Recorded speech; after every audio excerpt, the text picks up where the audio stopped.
The text came in just as I was rinsing out Liam's cereal bowl, a thin blue bubble at the top of my screen that felt harmless for half a second until I read it. Stay away from Christmas. We're tired of you. My mother didn't add a period, a comma, not even her usual passive-aggressive ellipsis. Just those words blunt as a door slamming in my face. Before I could breathe, another notification slid in. A haha emoji from my sister, bright yellow and stupidly cheerful, as if the two of them had rehearsed this moment together. My fingers tightened around the bowl until it creaked. A younger version of me might have cried, might have asked what I'd done wrong this time, might have tried to earn back a seat at the table by offering to cover dinner or drive 6 hours through snow. But something in me had cooled to ice long before December arrived, and the message only made it crystallize. I typed back one single line, then I'll stop touching the bills. No anger, no begging, just truth. I set the phone down and listened to the silence in my kitchen grow sharp enough to cut. I opened my laptop because doing something, anything, kept my hands from shaking.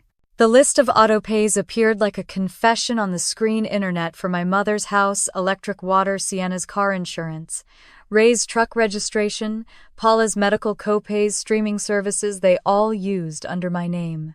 I clicked remove card on each line one after another, as if unhooking wires that had been wrapped around my ribs for years. When the screen refreshed, a line I didn't recognize blinked at me. A cabin rental in Flagstaff for December 24 through 27th, fully paid.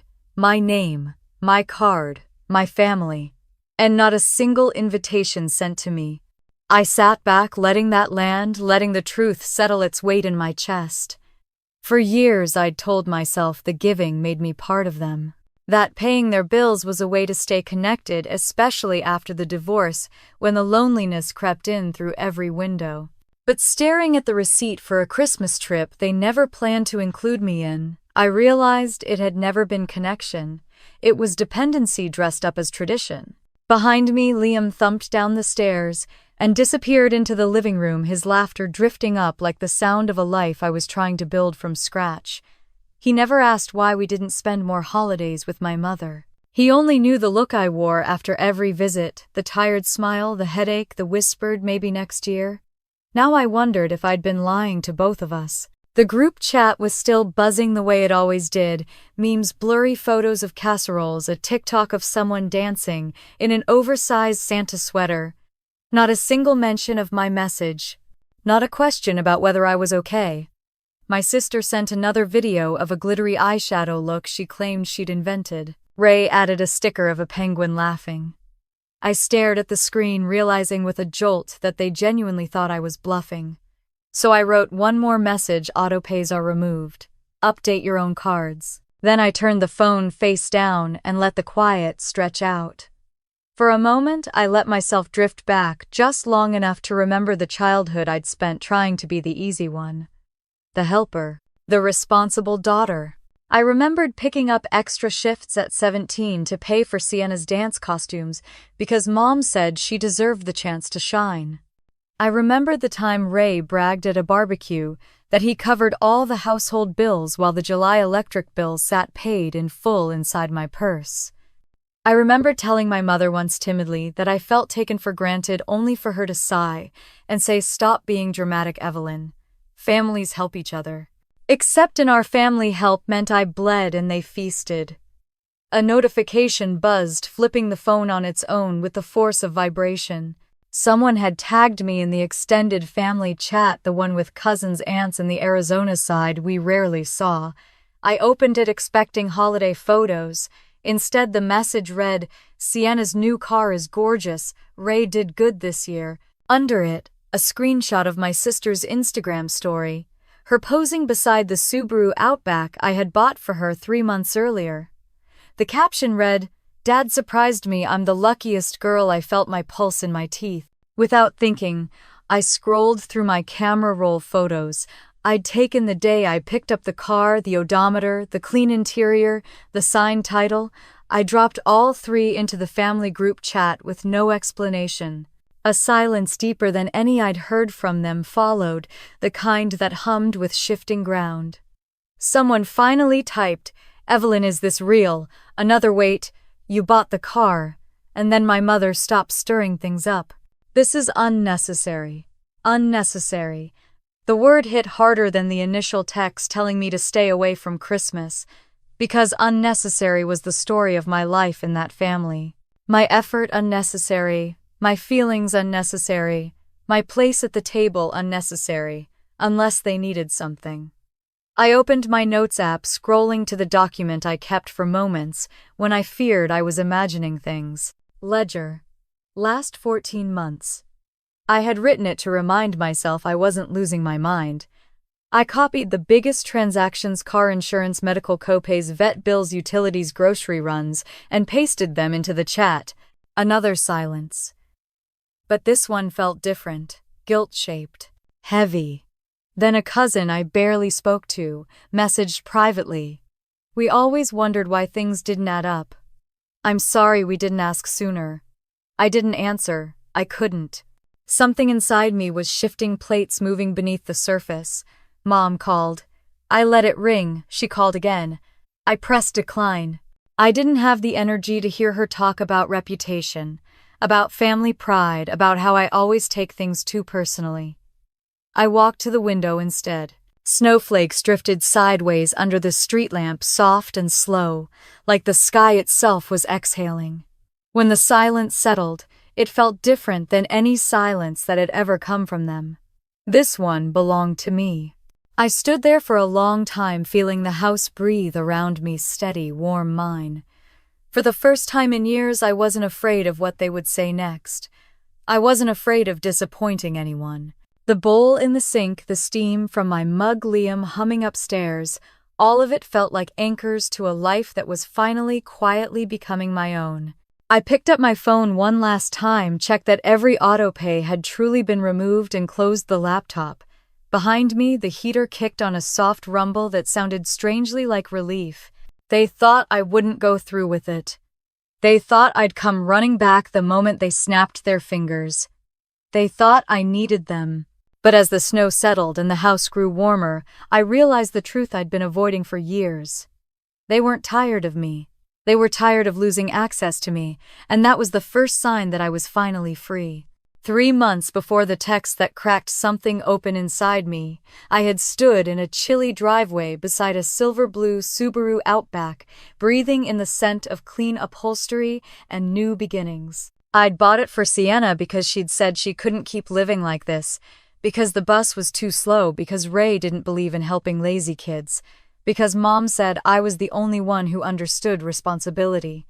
I'd scraped together the down payment, signed the title, driven it home with the kind of pride I should have reserved for myself. I'd even tied a ribbon around the side mirror, a stupid sentimental flourish I told no one about. It was supposed to be a fresh start for her, a sister's gift, something good. Now I stared at the photo on my phone, the one a cousin had sent in the extended family chat. Sienna, posing next to that same car, chin tilted, hip, jutted a filter casting fake sparkles across the hood. The caption read, "Dad surprised me, I'm so blessed." A heart emoji. A grateful, humbled, inspirational kind of lie. My throat tightened. I remembered the way she'd hugged me lightly the day I handed her the keys, saying, "Eve, you didn't have to do this," but already scrolling Instagram as she slid into the driver's seat. I'd thought her distraction was nerves or embarrassment or gratitude she didn't know how to express. Now I saw it for what it really was, planning her version of the story. I walked to the kitchen drawer and pulled out the folder where I kept the purchase documents. The signed title transfer, the dealer's invoice, proof of every dollar I'd poured into her freedom. They were real, solid, undeniable, unlike the stories she spun online. Outside, Liam was kicking a soccer ball against the fence, the thump, thump, thump, a steady reminder that life could still feel simple. I slipped the folder back into place, grabbed my phone, and opened the group chat. The cursor blinked in the message bar, almost daring me.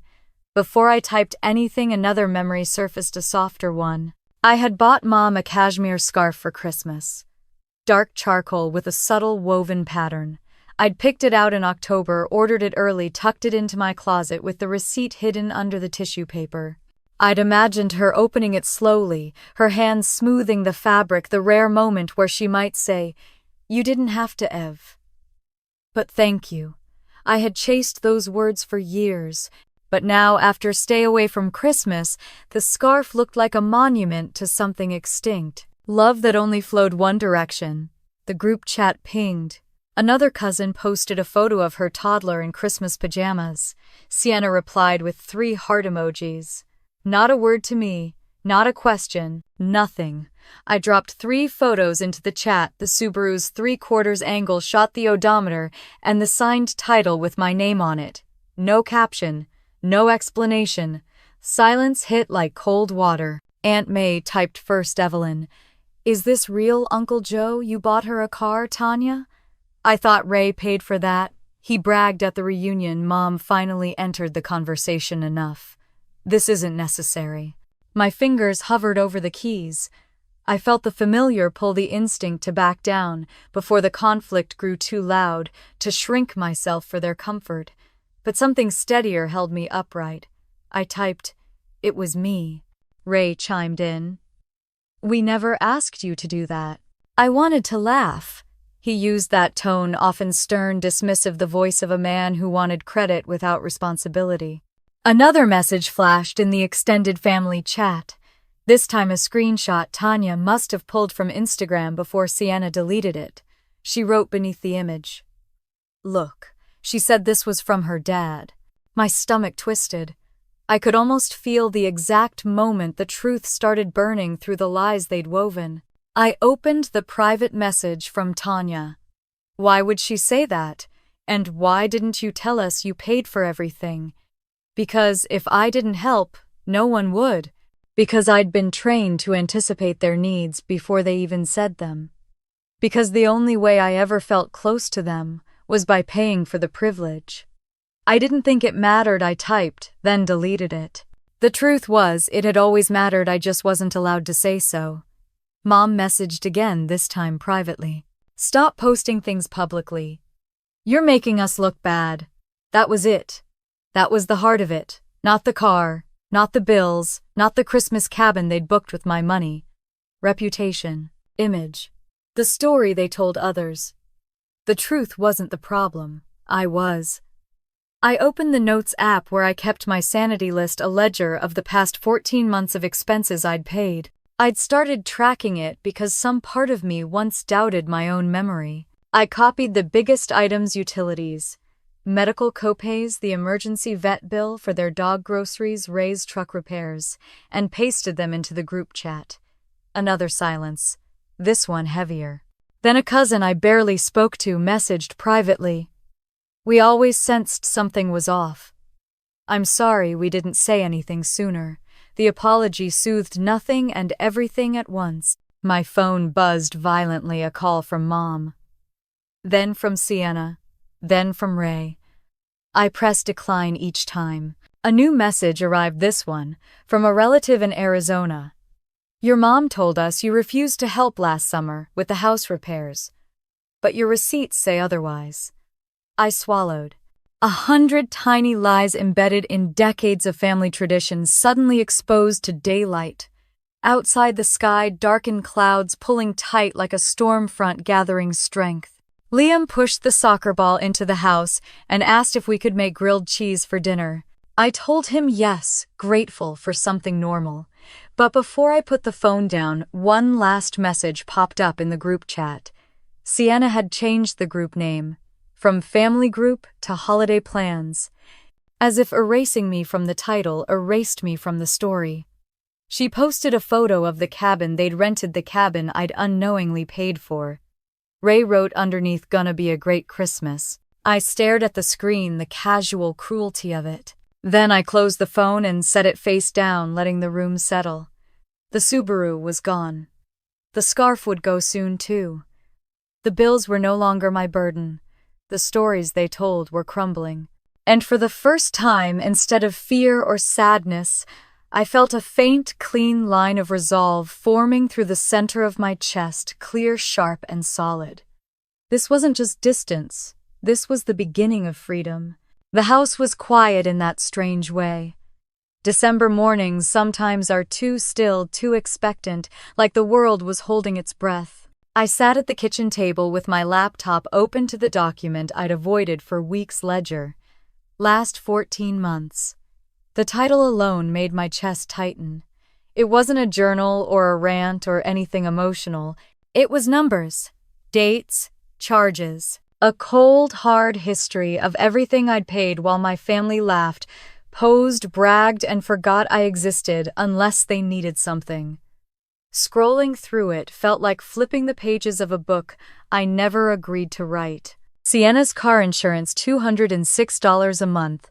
Ray's truck repairs $872. Mom's medical co-pays. Electricity, water, internet. Streaming subscriptions she swore she didn't use but somehow was always logged into. And then the Flagstaff cabin again, right there in black and white. $1,000 I'd covered without knowing a thing about their plans. Altogether, the total made me sit back in my chair. It was more than half my annual income. I blinked at it, waiting for disbelief, for shock, for something.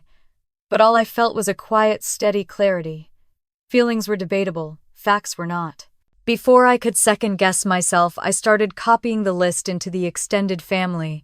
Chat, the big one. The one with cousins from Arizona, aunts from Oregon, and relatives who only saw us on Facebook. My fingers didn't tremble this time. I pasted everything in neat bullet points, each one a small truth laid bare. Then I hit send. The typing indicator blinked almost instantly. Aunt May Evelyn. All of this is you, Uncle Joe. Why on earth were you paying their bills? Cousin Lily. Wait, Ray told us he covered everything. I knew something felt off. Mom's reply came slowly, like she was choosing each word carefully. This isn't necessary, Evelyn. Stop making a scene. A scene. She had called my entire existence a scene. I inhaled through my nose, steady and slow, then added the screenshots. The Subaru invoice. The car insurance statements. The cabin reservation. The vet bill. The dentist payment I'd covered when Sienna couldn't chew. If truth was a blade, I decided it was time to let it cut cleanly. The chat froze. The silence was louder than the questions. No one reacted, no emojis, no typing dots, nothing. I stared at the screen, wondering if my phone had died. Then a message pinged private. Lily Ev, did your mom really say last summer that you refused to help with the house repairs? She told everyone that. But this shows you paid for everything. I hadn't known she told them that. I hadn't known she told anyone anything. My world was small. Mom's words, Sienna's needs, Ray's expectations, but theirs had been wide and curated. Another message slid in this time from Tanya. A screenshot from Sienna's Instagram story, before she deleted it. Her sitting in the Subaru writing, Dad gifted me the perfect Christmas car. My fingers tingled, not with anger exactly, but with something quieter and heavier, disbelief turning into certainty. I typed nothing back. Some things didn't need commentary. A call came from Mom, vibrating the whole table. I let it ring. A second call. Decline. A third. Voicemail. The group chat slowly flickered back to life. Uncle Joe, Paula, why would you let Eve pay all this? Aunt May, I remember, asking if you needed money for the electric bill. You said Ray handled it. Mom, I'm not doing this publicly. We'll talk privately. I didn't respond. Didn't open the private chat she immediately initiated. Instead, I stared at the ledger again. The longer I looked, the more I realized how deep the pattern ran. Every time my family had needed something, money, errand, support, I stepped forward. Every time I'd needed something, even something small, they stepped back. The truth wasn't cruel, it was simply accurate. A new message came in an unexpected one. A cousin from Arizona, Ev. I'm sorry. We always assumed you were doing well because your mom said you liked being independent. We didn't know she meant you were the only one paying for everything. Mom used the word independent like it was a flaw, like it excused everything. Another private message pinged, this one from someone I barely spoke to. If you need someone to back you up, I'm here. I always knew something wasn't right. I didn't realize my eyes were warm until I blinked. Not tears, just heat. Something melting after being frozen too long. Then the family chat lit up again. Ray, Evelyn, take those numbers down. You're making your mother upset. Upset. The word made something sharp twist inside me. Because I had been upset quietly, politely, invisibly for years. I typed a single sentence, the numbers stay, and then I put the phone down. Outside, the sun dipped behind the mountains, turning the sky a bruised shade of purple. Liam peeked into the kitchen, hair sticking up, cheeks flushed from running around. He asked what was for dinner, his voice soft like he sensed the tension hanging in the room. Grilled cheese, I said, and he grinned, satisfied. While the pan heated, I glanced at my phone one more time. The chat was eerily still again, like everyone inside it had run out of excuses at the same time. One last message appeared from Lily. We've seen the red flags for a long time. We're here now. The words settled over me like a blanket laid gently over cold shoulders. Maybe I had been alone for longer than I realized. Maybe I wasn't anymore. As I flipped the sandwich, the quiet in the house didn't feel empty. It felt clean, like a room finally aired out after years of stale breath and closed doors. The truth, even when painful, had a strange kind of mercy to it. And as I sat down beside Liam, handing him a plate with extra cheese the way he liked, I felt a shift inside me, slow, sure, inevitable. The story my family told about me was dying. The one I was writing was finally beginning. Outside, snow began to fall again, soft, steady, honest.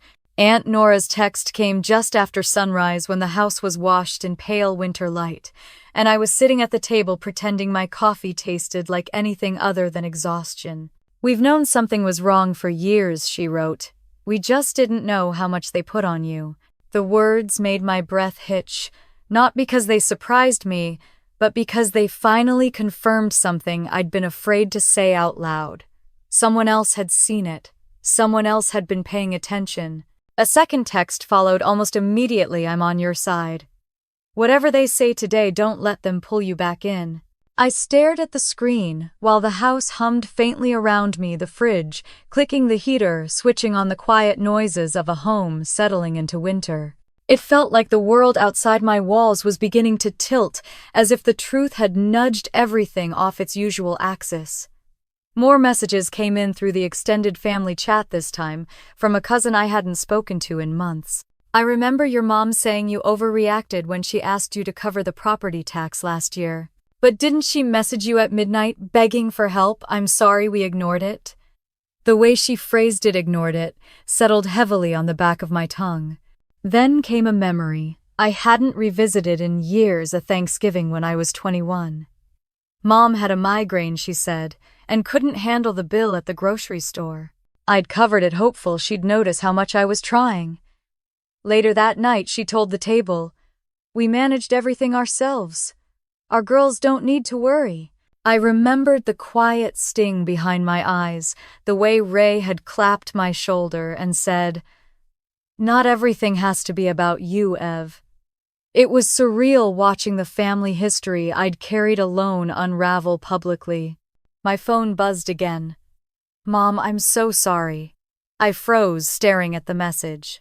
She had typed the words, but the voice I read them in was still hers, the one that used apologies like soft bandages meant to hide bruises instead of heal them. Before I could decide whether to answer, another message appeared in the family chat, this one from Aunt Nora. She's been carrying all of you for years. We all saw it. We just didn't know how deep it went. Then, unexpectedly, another voice popped up.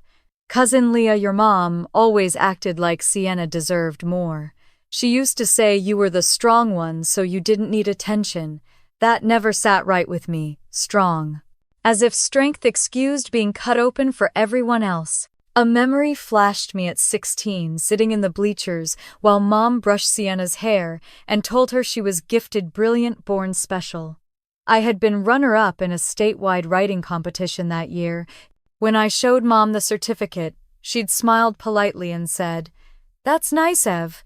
Do you want to help me with dinner? My chest tightened with something old and familiar. The phone buzzed again. Now, a private message from Lily, a screenshot of the smaller group chat Mom had tried to keep separate. Evelyn likes paying, someone had written. It makes her feel important. I stared at the words for a long moment, the kind of staring that builds heat behind your eyes. The kettle clicked off behind me, breaking the trance. I poured hot water over a tea bag just to keep my hands moving, anything to stop the tremble rising in my fingertips. I didn't have to wait long before another message appeared, this time from Mom herself calling. I didn't answer. She tried again. Decline. The screen showed her third attempt before fading to black. A knock at my front door made my heart lurch. I wasn't expecting anyone. For a second, fear crawled up my spine, the old kind I'd felt as a kid when I'd overheard whispered arguments between my parents in the hallway. I moved quietly toward the window and peered out. Mom was on my porch, holding a pie tin wrapped in foil. The same pie she had brought every holiday since I was 5, the one I never liked but always pretended to enjoy. She knocked again, softer this time. I cracked the door, standing firmly behind it. Mom, she didn't step forward, didn't force her way in. She looked tired, shoulders drawn inward as if the cold had finally seeped into her bones. I brought something, she said, lifting the pie slightly. I don't like that pie, I said before I could stop myself. She froze, hurt flickering across her face. I know, she murmured. I guess I forgot. It was the closest she'd ever come to admitting she hadn't really seen me. I didn't invite her in. She sat on the porch step anyway, letting out a long, slow breath into the cold air. They're going to spin this, she said finally, voice thin. Your sister, Ray. They'll make themselves the victims now that everyone's looking. I leaned against the doorframe, arms crossed. Is that what you came to tell me? She shook her head. I came because I don't want to lose you. I didn't know how to answer that, not when she'd told me just 2 days ago to stay away from Christmas. She stared at her hands like they were foreign to her. You've always been so capable, Eve. So strong. I thought you didn't need as much from me. I needed honesty, I said quietly. The wind whipped gently across the porch, scattering a few dry leaves between us. She nodded slowly. You're not alone in this anymore. Part of me softened at her words, but another part held firm. The part that remembered the years of being the dependable daughter, the reliable one, the emotional landing pad for every crisis she had no intention of handling herself. She stood awkwardly, wiping her eyes. They'll beg by morning, she said softly, almost like a warning. Your sister can't handle losing anything she thinks she deserves. The phrase landed hard. Anything she thinks she deserves. Mom touched the pie tin, then left it on the porch. She didn't ask me to take it. She didn't ask me to let her inside. She just stepped down the walkway and disappeared into the cold. I left the pie where it was. Inside, the house felt warmer than it had all season. Liam's laughter drifted from upstairs, and I climbed the stairs, slowly listening to the sound like it was music. Later, as I stood in the living room and watched snow drift under the streetlight, I felt something inside me tighten into a new shape. Not anger, not grief. Something like resolve. My family wasn't done, but neither was I. Tomorrow would be the beginning of something they'd never expected. A version of me who didn't fold, didn't cushion their mistakes, didn't bleed quietly to keep the peace. I didn't know what the morning would bring. But I knew one thing: the door inside me had closed, and it wasn't opening the same way again. By morning, the missed calls had stacked so high across my lock screen, it looked like someone had been hammering on a door all night. 16 from Sienna, 9 from Mom, 4 from Ray, and a handful from numbers I didn't recognize, likely burner accounts they used when they wanted to avoid confrontation but still demand attention. I didn't open a single one. Instead, I scrolled through the text messages they'd finally decided to send. Sienna, why are the bills bouncing? Sienna again. Is this a glitch? Then we need to talk?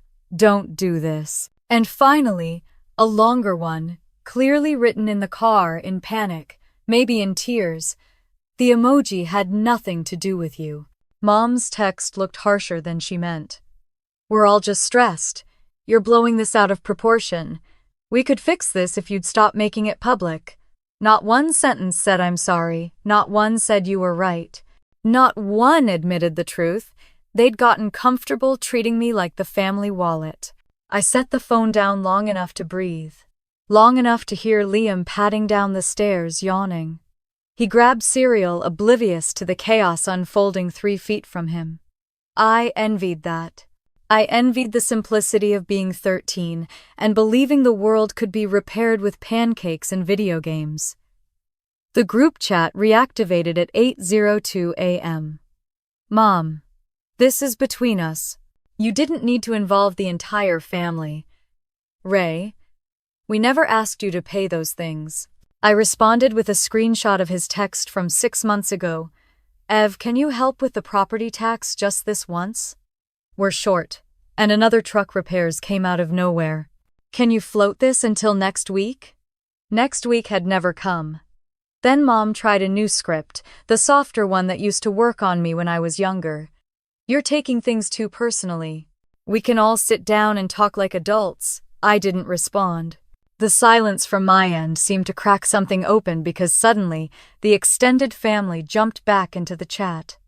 Aunt Nora, she's not taking anything personally. She's showing receipts. Uncle Joe, Ray, we all heard you brag about paying for Sienna's car. Cousin Leah, this is embarrassing for all of you, not Evelyn. Someone else chimed in, a relative I barely knew. I wondered why Paula always said Evelyn was too independent. Now I know what she meant. Their words weren't comforting. They were confirmation. The truth had finally grown too big to keep in the shadows. Another buzz, this time from Ray privately. You're making your mother sick with all this drama. Delete the screenshots. This is childish. I typed. They're staying. No exclamation point. No justification. Just fact. My finger hovered over the screen, waiting for the next round. It didn't take long. Sienna, did you really have to post everything? Dad is furious. Mom is beside herself. A second later, do you even care? That made me laugh, soft, empty, humorless. Caring was the only thing I'd done for 34 years. Another message slid in from a cousin, a memory I'd forgotten, but they hadn't. Cousin Daniel, remember when your car died and Sienna posted God provides, and then you showed up with your credit card? I felt sick reading your receipts. You've been drowning. The chat erupted again, questions, disbelief, apologies from people who had never apologized to me. I could feel the balance shifting. Not in my favor necessarily, just into honesty. I opened my laptop again and checked the autopay list. It felt like pulling vines off my ankles one by one. As I clicked through, I noticed one last charge buried under an old email of mine: Sienna's gym membership. $38 monthly. Automatic. Long forgotten. I canceled it. 5 minutes later, Sienna texted, "Why is my pass declined?" I didn't bother answering. The screen lit up again, but this time with something unexpected: Aunt Nora calling. I picked up. Her voice was low, steady. They're unraveling. Ev, Ray's yelling. Your mom's blaming your sister. Sienna's crying and saying she didn't mean it. They're scared. I didn't speak. And they're embarrassed, she added. They're terrified of how the family sees them now that everyone knows the truth. Embarrassment, not remorse. That part mattered. After we hung up, I sat for a long moment with my hands folded in my lap, staring at the kitchen wall. Years of subtle slights and loud expectations flickered like a film reel. Birthday dinners, canceled because Sienna had a bad day, electric bills shoved into my hands, while Mom claimed everything was handled, the constant pressure to be grateful for scraps of affection. The heater clicked on behind me, warm air swirling through the room. I opened the family chat one more time, not to argue, but to finish what I had started. I posted the Subaru invoice, the $2,000 I'd spent on down payment, the signed title transfer, a photo of the bow I'd tied the day I brought it home, then the message, The car is being listed tomorrow. The watch is going to consignment. I'm done funding this family. I'm done being treated like an option." The chat went still. No typing dots. No excuses. No jokes. Just silence. Real silence. The kind that comes when the truth has dropped heavy and undeniable. Hours passed. Liam and I ate grilled cheese again. We watched a movie. I checked the phone only once, still silent. But in the quiet hum of the house, I could feel the ground shifting. My mother's frantic pacing in her living room. Ray cursing under his breath as he tried to rewrite the story. Sienna panicking about the sudden collapse of the life she'd been floating on. And underneath it all, I felt something in myself cinch into place, a new kind of stillness. Not anger, not revenge. Power. The quiet kind that doesn't need to shout. Later that night, as snow tapped lightly against the window, the phone lit once more. A final message in the family chat: "We're coming by tomorrow. We need to talk face to face." I placed the phone face down, turned off the light, and whispered to the silence of my living room, "We'll talk on my terms." And for the first time, the silence answered back with peace. The morning the Subaru left my driveway for good was colder than I expected, a thin frost clinging to the edges of the windows like the house itself wasn't ready to let go. I watched my breath fog the glass while waiting for Clara, the woman who had messaged me late the night before about buying the car. Her tone in the text had been simple, polite, grateful in a way I wasn't used to. "My daughter starts college next month. We've been searching for something reliable." It was the kind of message that didn't ask for pity or demand sacrifice, it asked for possibility. When she arrived, her old sedan wheezed into the driveway, like it was exhaling its final prayers. The passenger door creaked, and a young woman stepped out, a girl barely 20 with tired eyes and hands that fidgeted like she wasn't used to being on the receiving end of anything good.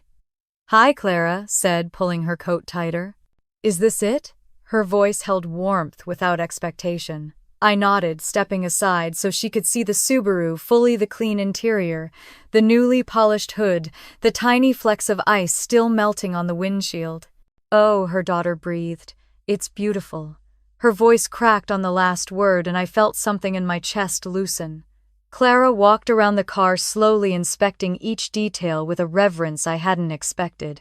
She ran her hand over the trunk, the driver's door, then pressed her palm lightly against the steering wheel when I opened the front door for her. The girl slid into the seat, eyes wide, her fingers brushing the dashboard like she didn't quite believe any of it was real. "It feels like a miracle," she whispered. The words hit me harder than they should have, because I had once imagined Sienna saying something like that. Saying thank you, saying it mattered. Instead, she'd posed online as if Ray had written a check dipped in gold. Clara stepped back toward me, a soft, hopeful smile forming. "I'm not going to haggle," she said. "Your listing price is more than fair, and I can tell you've cared for it." She handed me an envelope, soft, worn at the corners, packed with neat bills. Real money, real effort, earned, not expected. "Are you sure?" I asked, though I already knew the answer. Clara nodded once. "If the car is as honest as you are, it's worth every dollar." Honest. A word no one in my family had used with me unless it was to accuse me of being too honest, too blunt, too much. I signed the papers, my hand steady. The moment the pen left the page, something inside me shifted, a clean cut, a quiet freedom. While I checked the tire tread for her, Clara touched my sleeve gently. "You look like someone who's carried too much alone," she said. The words hit their mark. They lodged right in the place where the exhaustion lived, the place that still felt half bruised, half relieved. I swallowed. "I'm learning to put some of it down." She gave me a small smile. "Good. Someone like you shouldn't drown just because others refuse to learn how to swim." Her daughter climbed out of the car, cheeks flushed from excitement. "Mom," she whispered, "it feels like I can breathe in there." That was it. That was the moment I knew letting go of the Subaru was the right decision, not because it hurt less, but because it meant the gift was finally going to someone who knew how to receive it. Before they left, Clara pulled something from her pocket, a tiny wooden bead bracelet worn smooth at the edges. "For luck," she said, placing it in my palm. "From one mother to another." My throat tightened. "Thank you." They drove away, the Subaru gliding down the road quietly, confidently, like it had been waiting for this new chapter. I watched until the taillights blinked into the distance and disappeared entirely. The empty space left behind felt like a wound and a relief at the same time. Not long after my phone buzzed. "Sienna, did you list my car?" No greeting, no apology, no recognition, just entitlement. I stared at the message, feeling the old reflex rise, the urge to explain, to justify, to calm the waters. But it faded as quickly as it came. "It was never your car, Sienna," I typed. Then I turned off notifications. No shaking hands, no regret, just a steady inhale. Back inside, I opened the hall closet, the one where I'd hidden the expensive scarf I'd bought Mom as a Christmas gift months ago. Dark, gray, cashmere, soft as breath, chosen because she once mentioned liking that color. I held it for a moment, feeling the weight of every unreturned kindness wrapped into its fibers. Then I folded it again and placed it in the donation box. Love without reciprocation wasn't love. It was self-destruction with a pretty bow. I cleaned the kitchen next, wiping down counters, sweeping crumbs, letting the house settle into its new shape. Every sound felt different without the tension of expected interruption. No buzzing notifications demanding money, no guilt-laden text, no passive-aggressive reminders. Just quiet, just peace, just my home. Liam wandered in as I finished sorting the donation bags. His hair stuck up on one side and he blinked sleepily at the clutter on the floor. "Are we still not going to Grandma's?" he asked. "No," I said gently, brushing a crumb off his cheek.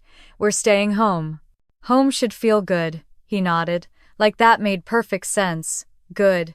Can we get pizza later?" I smiled. "We can." He trotted back to the living room, humming something off-key, and I stood there in the kitchen, letting the moment wash over me. A moment where I wasn't bracing for impact. A moment where my worth wasn't measured in dollar amounts or sacrifices. A moment where my sons simply wanted pizza with me, not with their chaos.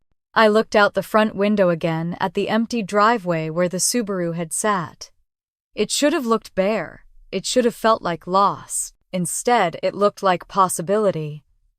A blank space where something harmful had been removed. A space where something new, something mine, might grow. For the first time in years, December didn't feel like a burden. It felt like a beginning. The day after selling the Subaru began with an eerie kind of quiet, the kind that makes you pause in the doorway and wonder what's missing. The house felt still, like a snow globe someone had shaken hours ago and left on the counter to settle. I made coffee, slowly listening to the soft crackle of the heater, the muted clink of the spoon against the mug. No buzzing phone, no demands, no emergencies. It should have felt peaceful, but instead it felt like the air before a storm, charged, waiting. I glanced at my phone anyway, more out of habit than hope. No messages from Mom, none from Ray, none from Sienna. After the frenzy of the previous day, the silence was unnerving. Liam wandered into the kitchen in mismatched socks, rubbing his eyes. "It's too quiet," he mumbled. I laughed softly. "That's not something people usually complain about."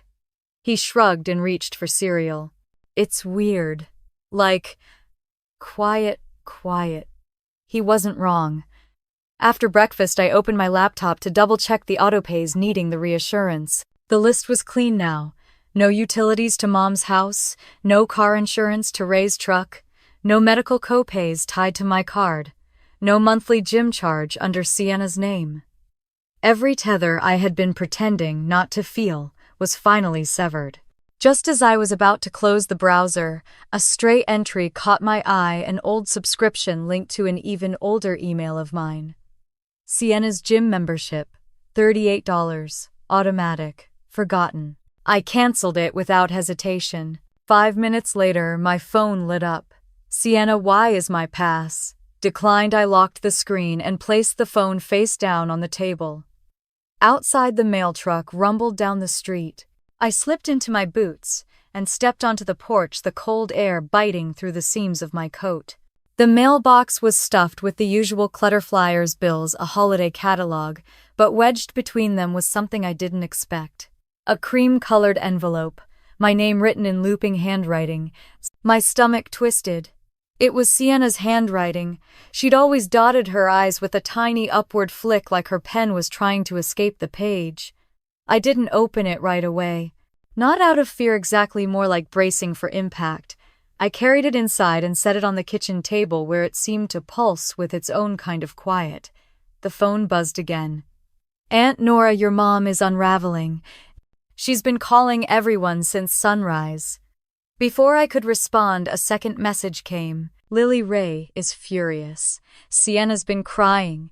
They're all blaming each other." I leaned back in my chair, letting that image settle, my family spinning in circles, each one desperate to avoid the responsibility landing where it belonged. The phone buzzed once more. "Tanya, your mom told people someone leaked the screenshots, but others are saying she posted them by accident." I pressed my palm to my forehead. "Of course," I muttered. Paula's greatest fear had always been humiliation. Not hurting her kids, not fairness, just image. When the house was quiet again, I finally picked up the envelope and tore the seal. Inside was a folded letter and a smaller slip of paper tucked neatly behind it. The letter came first. "Ev, I don't know how to fix this. I don't even know where to start. I've taken advantage of you in ways I told myself weren't a big deal.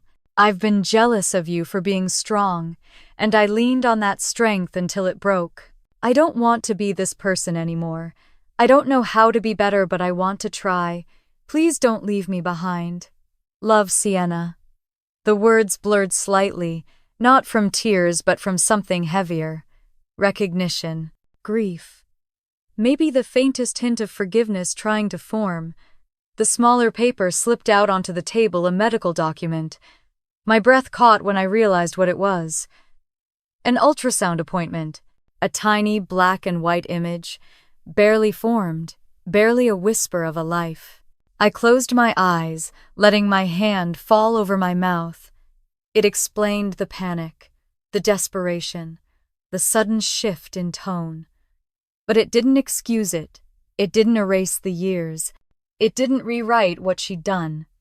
I folded the paper back into the envelope just as my phone buzzed again, another call from Mom. I didn't answer. Her face in the tiny preview box looked wrong. Red-eyed makeup smudged the look of someone who had lost control of the narrative and didn't know how to get it back. The call faded. A new message took its place. "Mom, we need to talk, please." It was the first time she'd said please in years. I didn't reply. The rest of the afternoon passed in wary quiet. I tried to clean the kitchen, reorganize the pantry, distract myself with anything, but my mind kept circling the same questions. What did Sienna want from me now? What was Mom preparing to say? How long before Ray came pounding on my door? Just after sunset, my phone lit up with one short, chilling message from Aunt Nora. "They're coming tomorrow, all of them." My breath stilled. I typed back. Her response came fast: "Paula. Ray. Sienna, they're planning a face-to-face. Be ready." As if I hadn't spent my entire life being ready for the next wave. A minute later, another message pinged, this one from Mom. "We'll come by in the morning. Don't lock the door." I stared at the words until the screen dimmed. It wasn't a threat. It wasn't a request. It was a habit, a reflex, an assumption. I placed the phone down and glanced toward the hallway, where Liam slept, his light snoring drifting through the cracked door. For him, for the version of me he deserved. I whispered the words out loud. "I don't have to open anything. I don't want to." Outside, snow began to fall in slow, deliberate flakes, each one landing softly against the quietest house I had ever lived in. Tomorrow, the storm would arrive on 2 feet and 3 voices. But tonight belonged to me. The SUV turned into my driveway just after 3, its tires grinding over the thin crust of snow like an animal clearing its throat before it strikes. I stood in the hallway, breath measured, pulse steady, in a way that felt unnatural. I'd been preparing for this moment since the text that told me to stay away from Christmas. Since the laughing emoji. Since the silence that followed truth.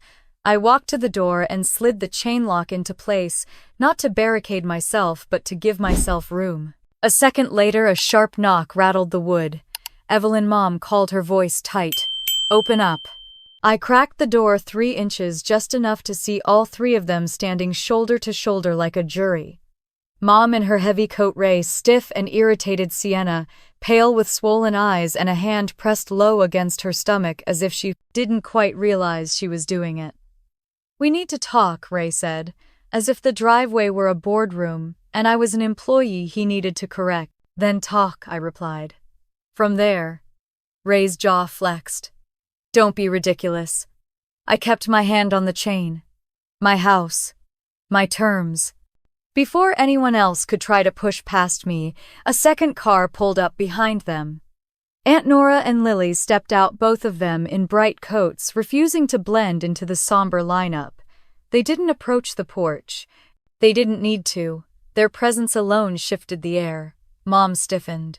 "What are they doing here?" Support Nora said, simply folding her arms.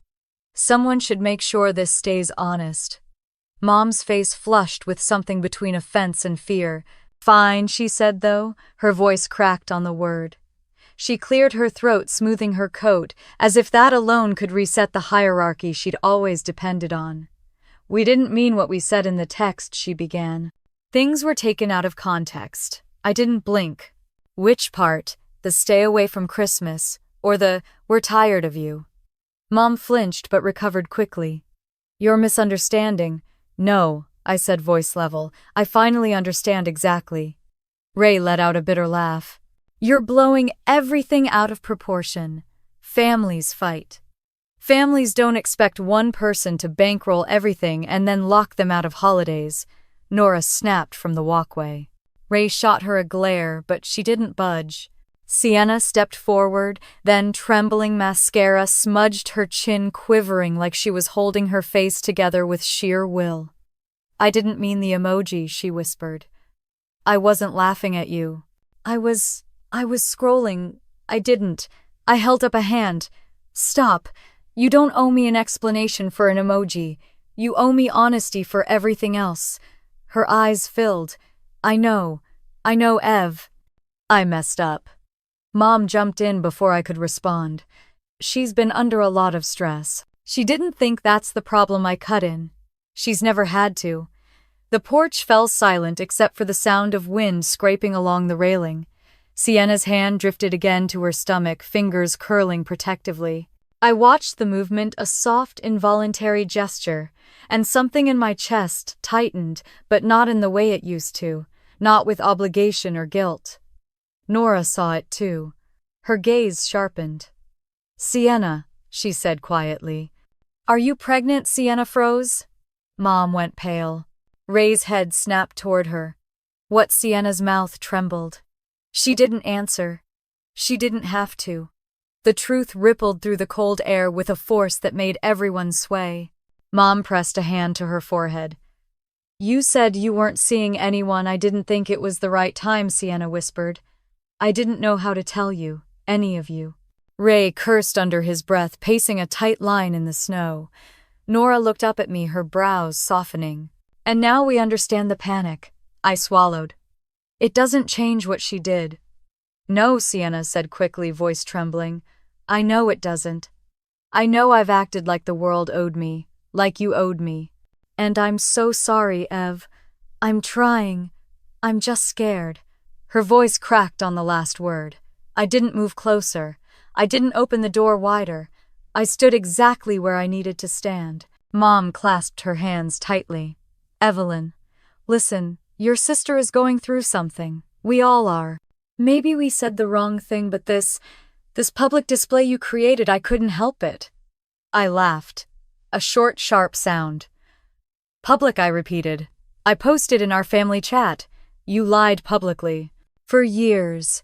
Mom's lips parted wordlessly. Nora stepped closer to the porch, her boots crunching through the snow. Paula, you told everyone Evelyn refused to help with the house repairs. Meanwhile, she paid all the bills.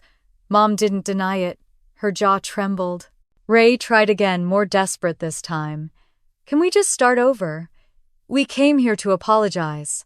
I nodded once. Good, apologize. He blinked. Right now.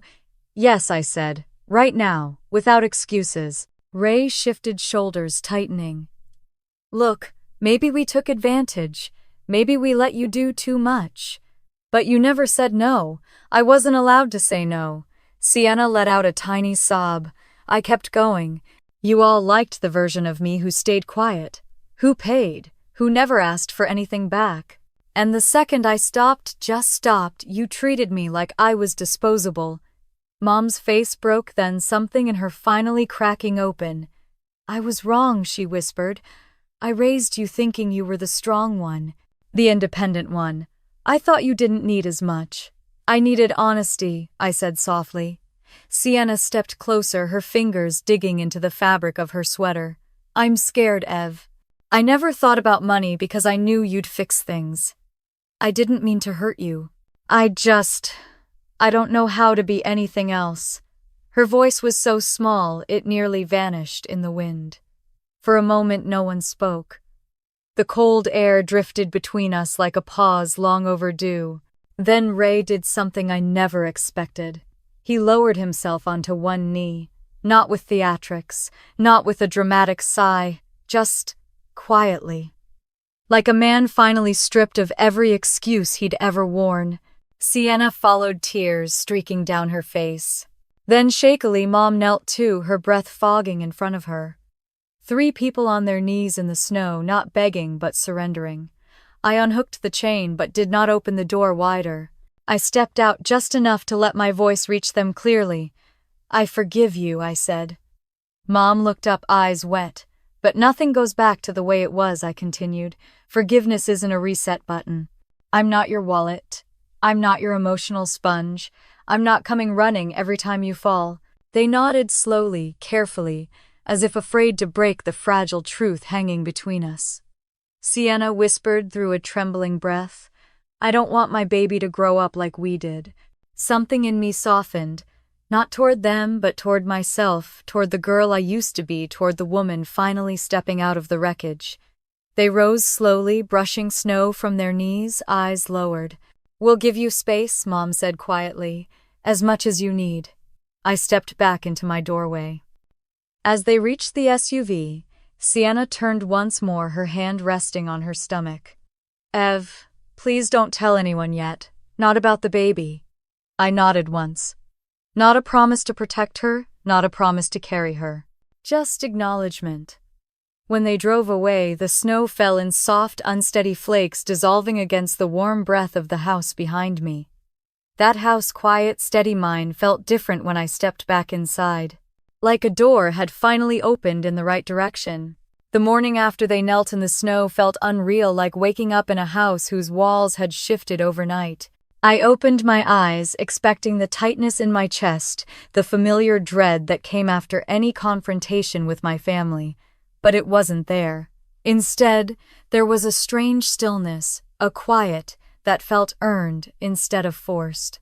The kind of quiet that comes after a storm has passed, but the debris is still scattered across the lawn. When I went downstairs, a thin envelope had been slipped under my door. My name written in Mom's handwriting, letters slanted like she'd been rushing. I picked it up without opening it, letting the weight, or lack of weight, sit in my palm. 3 words were written on the front in tiny script. Please talk today. It wasn't accusatory, demanding, or manipulative. If anything, it looked like something she'd struggled to write. That alone made me set the envelope aside. I wasn't ready, not yet. My phone buzzed before I'd even poured my coffee. Aunt Nora? They fought all night. Nobody slept. Ray stormed out for hours. Paula is a mess. Sienna's barely speaking. Then another. They're scared, Ev. They finally understand what losing you costs. The phrasing lingered with me, what losing you costs. Costs. Even when the truth was emotional, financial language had woven itself into everything between us. I almost typed something back, but the phone buzzed again. Lily, also, your mom mentioned something about the watch. She said you didn't understand what it meant. Do you know what she's talking about? I didn't. The watch I had sent to consignment had been nothing more than an attempted gift, a symbol of affection I'd foolishly assigned value to. But Mom's panic yesterday, it had been real. A different kind of fear. I was still thinking about it when I saw the familiar SUV roll up my driveway again. My shoulders tensed reflexively, but this time something felt calmer inside me. Not because I trusted them, because I trusted myself. They didn't rush onto the porch like they normally would. They didn't let themselves in or knock like they owned the space. They stood at the bottom of the stairs, huddled against the cold, waiting for permission to step forward. I opened the door fully this time, though I didn't move aside. Mom clutched a small paper bag to her chest, her eyes red-rimmed. Ray stood beside her, hands shoved in his jacket pockets, looking older than I'd ever seen him. Sienna hung back, both hands clasped over her stomach in a protective fold. Ev, Mom said quietly, her breath fogging in the winter air. We need to say some things. Then say them here. She nodded, accepting the boundary without argument. Ray spoke first, surprising all of us. I lied, he said plainly. I bragged about paying for the car, the bills. I let people believe things because it made me look good. I was dead wrong. The sentence landed like an apology years too late. I didn't forgive him in that moment, but I did recognize the truth in it, the way it sagged his shoulders, the way he couldn't hold my gaze. Sienna stepped forward, next, eyes wet. I didn't know how to stop expecting things from you. I thought because you always said yes, it meant you wanted to. I didn't understand I was hurting you. I didn't tell her she hadn't understood. I didn't tell her she had. Some truths didn't need to be spoken aloud. Mom stepped closer, clutching the paper bag. I need to explain something about the watch. My breath caught because I hadn't expected that to be the first thing out of her mouth. She swallowed hard.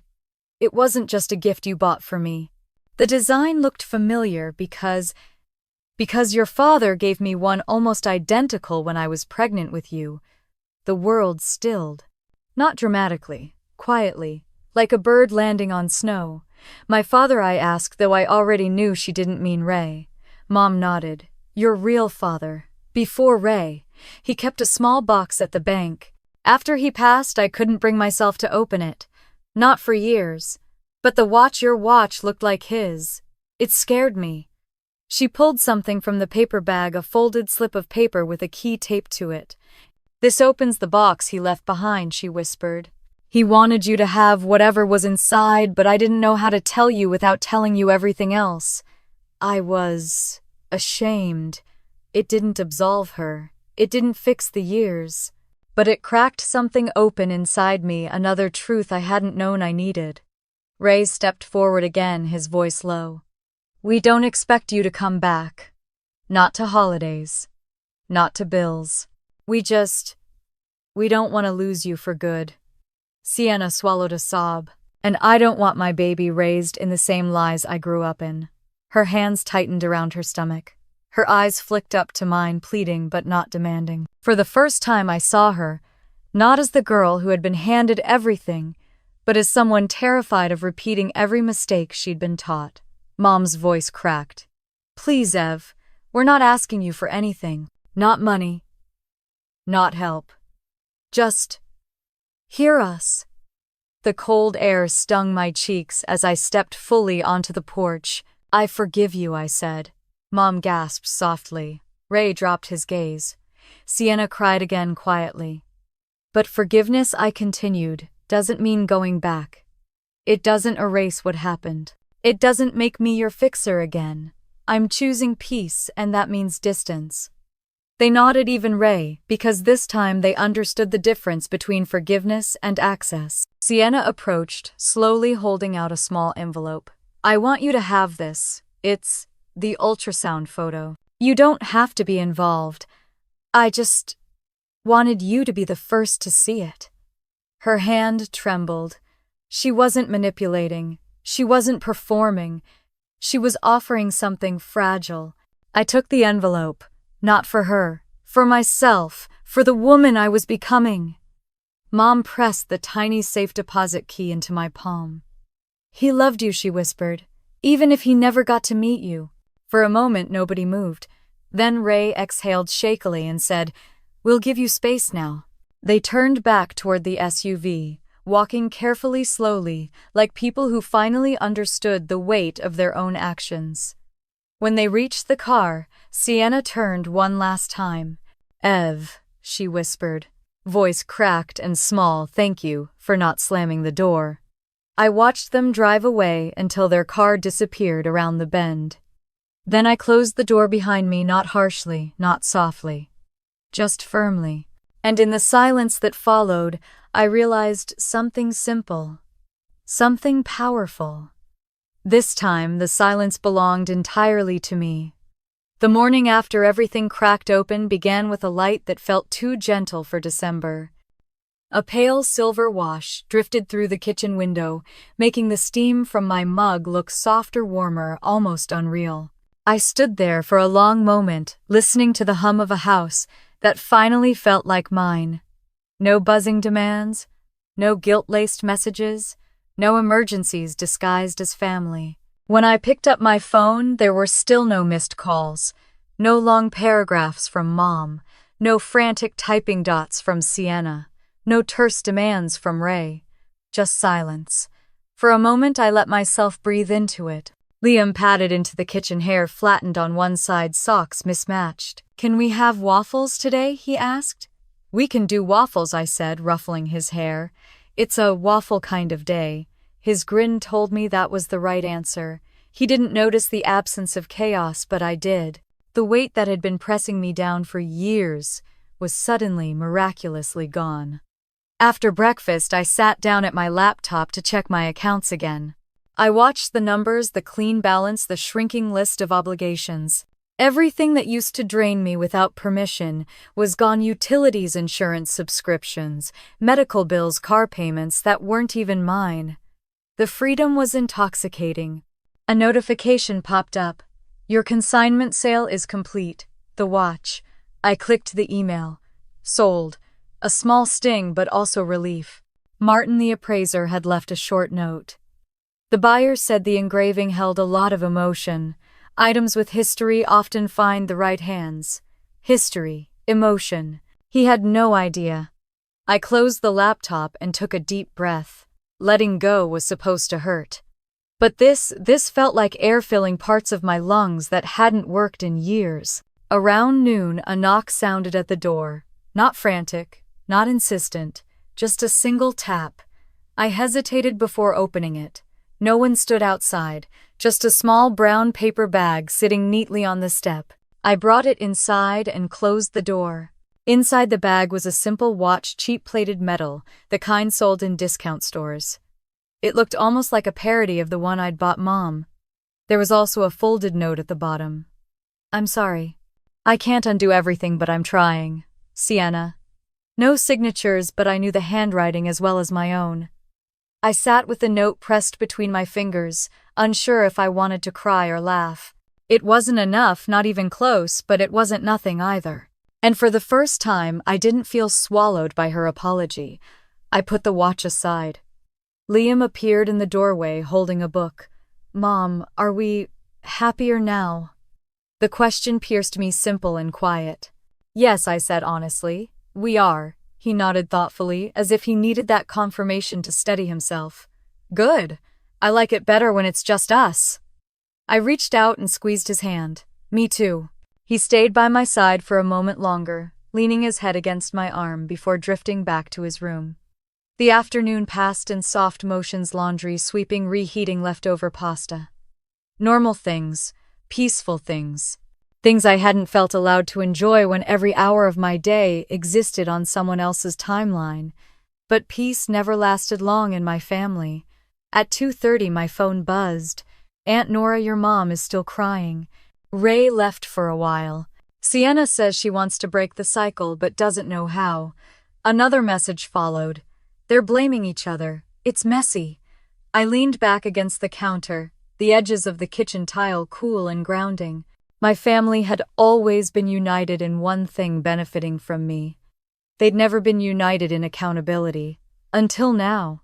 A third message came from Lily. Sienna told Mom she's afraid. She said she doesn't want her baby to feel the way you felt. My breath caught. A strange ache blossomed behind my ribs. Not pain, not pity. Something more complicated. Something like recognition. I didn't answer. Instead, I spent the next hour reorganizing the hall closet, pulling out boxes I hadn't touched in years. Old holiday decorations, shoes that no longer fit.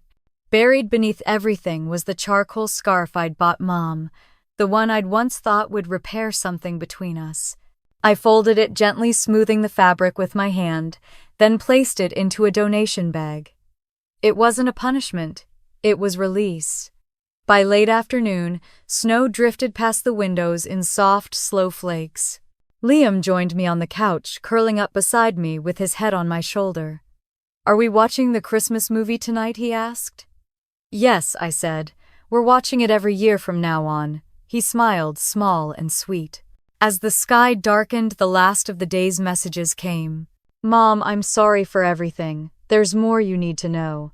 Please let us come by tomorrow." Attached was a picture. At first glance, it looked like any old family snapshot, but the more I studied it, the more the edges blurred with familiarity. A little girl, me standing next to a tall man in a black coat, his face only half visible, his hand resting protectively on my shoulder. I remembered nothing, not a detail, not a moment. A caption followed, "It's about him." For a long moment I couldn't move. The edges of the world seemed to curl inward. The air in the room felt suddenly thinner, colder. I set the phone down slowly as if it might break. Liam looked up at me. "Mom, I'm okay," I whispered. "Just thinking." But I wasn't thinking. I was unraveling. The man in the picture, the watch, the secret my mother had avoided for decades. It all began to align like a constellation that had always been overhead, but invisible until now. When Liam fell asleep, I stood by the living room window watching snow collect on the streetlights. My reflection hovered faintly in the glass, softer around the edges. Some storms don't arrive with thunder. Some arrive with truth. And this one I knew would change everything. Tonight, though, there was peace. Tomorrow, I would open the envelope of answers I hadn't been ready for, and I would face whatever came with the strength that had carried me this far, finally, on my own terms. Christmas morning came quietly, without ceremony, without obligation, without the weight that used to sit on my chest before I even opened my eyes. I woke to the soft glow of the tree lights blinking from the living room and the faint patter of snow against the window. For the first time in my adult life, I didn't dread what the day would demand from me. There were no gifts hidden in my trunk for people who wouldn't appreciate them, no bank transfers scheduled to keep someone else's lights on, no expectations hanging over my head like icicles ready to fall. Just peace. And Liam. He barreled down the stairs a minute later, hair sticking up on one side, wearing his dinosaur pajama pants, and a grin that reminded me why I'd fought for this. "Merry Christmas, Mom." "Merry Christmas," I said, pulling him into a hug. His warmth wasn't something I'd ever taken for granted. His laughter wasn't something I ever wanted, dimmed by the noise of the family I'd stepped away from. Today was ours. We made pancakes the way he liked them, with too many chocolate chips and not enough batter. He splattered half the mix across the counter and declared it art. I let him. I let myself laugh. The kitchen smelled like vanilla and butter, and for a moment the world outside our walls felt too far to touch us. After breakfast, a knock sounded at the door, soft, cautious. My heart tightened for half a beat, but when I looked through the peephole, no one was there. Just a small envelope on the porch. I recognized the handwriting instantly, Clara's, the woman who'd bought the Subaru. I hadn't expected to hear from her again. Inside was a simple card with silver snowflakes and a handwritten note. "Your kindness changed our Christmas. I hope yours feels peaceful." It was short, but it warmed the coldest parts of me. A stranger had seen me more clearly in 1 week than my own family had in years. Liam tugged on my sleeve. "Mom, can we open the presents now?" I smiled. Of course. The two of us sat by the tree and unwrapped the small gifts we'd picked for each other. A knitted hat he'd chosen for me at a school fair. A new sketchbook I'd bought him because he loved drawing superheroes. Nothing extravagant, nothing performative, just love's small present real. When the morning faded into early afternoon, my phone buzzed for the first time all day. "Mom, Merry Christmas, Evelyn. I'm sorry for everything." I stared at the message a long moment, letting the words settle, letting them sting, letting them pass. It wasn't empty the way her apologies often were, but it wasn't enough either. Not yet. A second message followed. "We're outside, just dropping something off." I didn't like the way my pulse jumped, but I went to the door anyway. When I opened it, the driveway was empty. No SUV. No footsteps in the snow, just a brown paper bag sitting on the mat. Inside was a photo album. The old-fashioned kind, thick and heavy, with plastic sleeves. A folded letter rested on top, and beneath it something wrapped in tissue paper. I carried the bag inside and sat at the dining table, taking my time. The letter was short. "Ev, you deserve to know the parts of our story I never had the courage to tell. I didn't want you to think less of me or of him, but I was wrong to keep it from you. I'm trying to make this right. Love, Mom." My stomach tightened as I opened the album. The first few pages were normal me as a toddler in pigtails, Halloween costumes, birthday candles. But halfway through the photos shifted. A man I didn't recognize at first appeared beside me in several pictures, tall, dark hair, soft eyes. He held me like I was something precious, something fragile. In one photo, I sat on his shoulders at a park beaming. My breath caught. "Is that Grandpa?" Liam asked from behind me. "No," I said softly, tracing the man's face with my thumb. "That's my father." The book blurred slightly as memories. I didn't know I had fluttered at the edges of my mind. Nothing concrete, just warmth hands steadying me, the sound of a low laugh. The tissue-wrapped item at the bottom of the bag suddenly made sense. Inside was the key again, the small safe deposit key Mom had given me briefly, the one tied to the past she'd never let me explore. This time there was a note attached. "For the place he left something for you." I let the key rest on my palm, cold and unfamiliar. Liam nestled beside me. "Do we have to go see Grandma today?" "No," I said. "Not today." He leaned against me, satisfied with the answer. Later, extended family messages trickled in. "Aunt Nora. They're quiet today. Not fighting. Not asking anything of anyone. It's different. Lily Sienna is trying. She's scared, but she wants to do better for her baby." That word "trying" felt like a small step in the right direction, but still a step I didn't have to take with them. As evening approached, I found another envelope on the porch. This one from Sienna, her handwriting shaky. "Eve, I don't expect you to forgive me, not fully. I just want to be better. For my baby. For myself. I grew up thinking love was something I deserved just for existing. You grew up thinking love was something you had to earn. I want neither of us to raise our kids that way. Thank you for being honest, and for not abandoning me, even when you should have." Love, Sienna. Inside the envelope was the ultrasound photo she had shown me the day before. I held it gently. A tiny blur. A tiny beginning. Christmas evenings settled around us quietly. Liam and I watched a movie under a blanket, splitting a bowl of popcorn. When he fell asleep against my shoulder, I didn't move. I let myself feel the weight of him, the warmth, the safety. When I finally carried him upstairs and returned to the living room, the house was dim except for the soft glow of the tree. My phone buzzed. "Mom, there's more you need to know.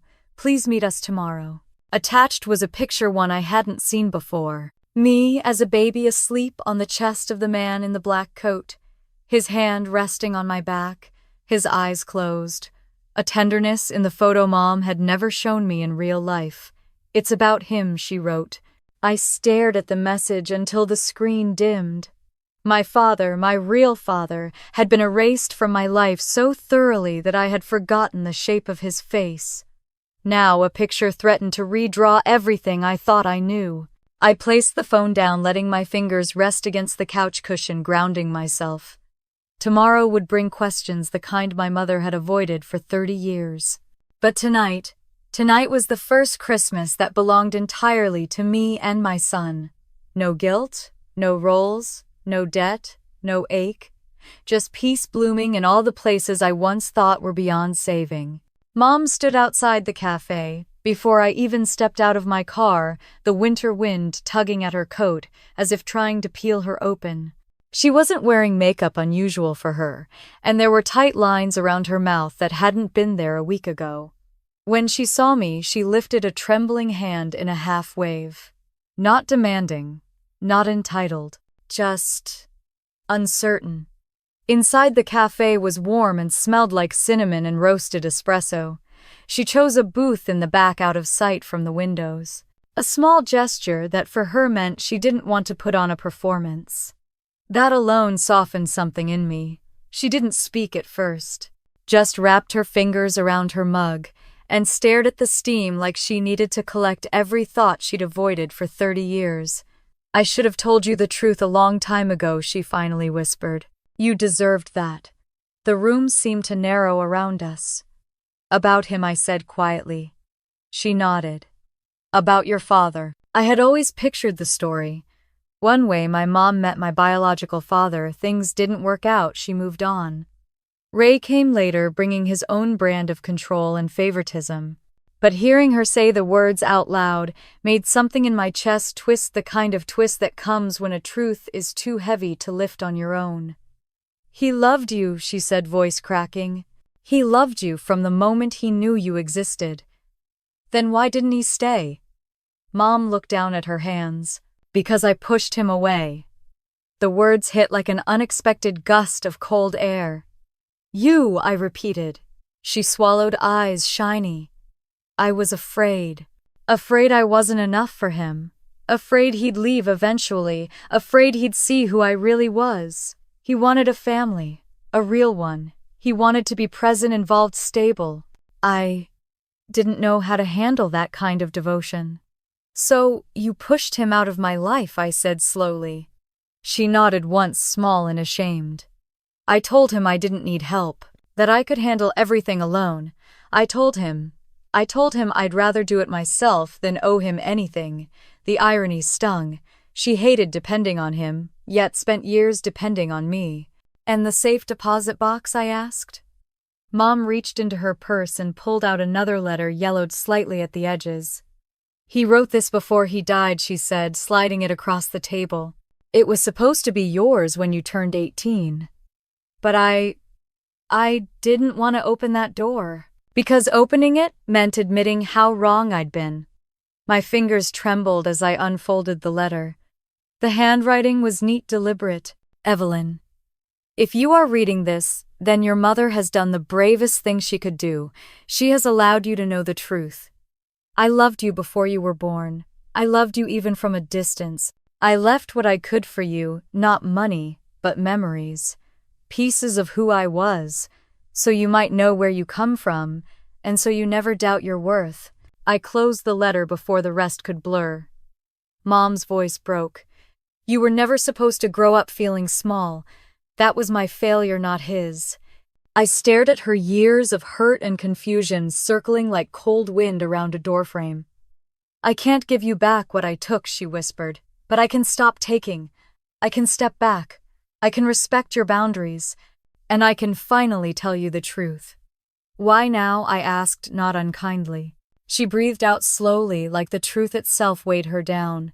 "Because when you walked away, I realized you weren't afraid anymore. That terrified me. Not because I was losing control, but because I realized you'd spent your whole life afraid of losing us when really, we should have been afraid of losing you." The words were raw, honest, painful, and they landed deeper than I expected. A long silence stretched between us. Not hostile, not tense, just real. I folded the letter and held it gently. Mom, I don't know what our relationship is going to look like. Not yet. She nodded. I don't expect you to know today. Or tomorrow. I just want to earn whatever pieces of you you're willing to let me keep. It wasn't a perfect ending, but it was honest.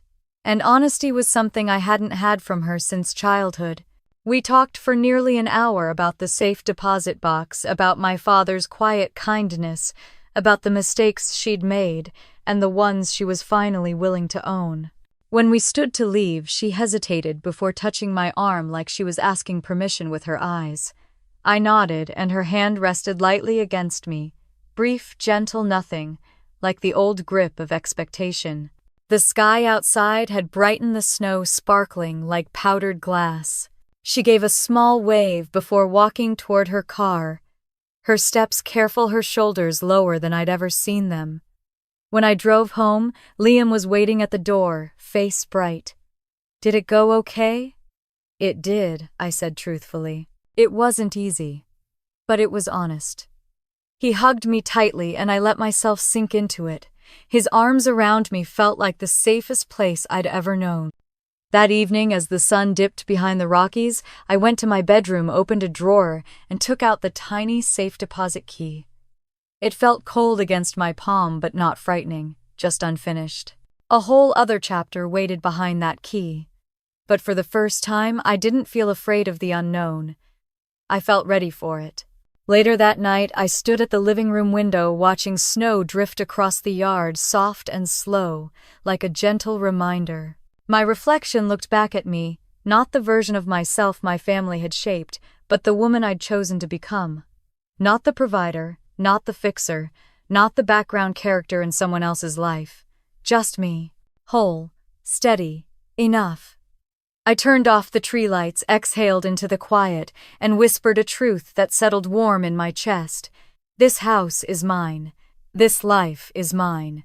And for the first time in my entire life, I believed it. Thank you for staying with me through this story. If Evelyn's journey meant something to you, if you've ever broken free from a toxic dynamic or reclaimed your peace, I'd love to hear your thoughts below. Like, comment, and subscribe so you don't miss the next story. Your support keeps these stories alive, and I'm so grateful you're here.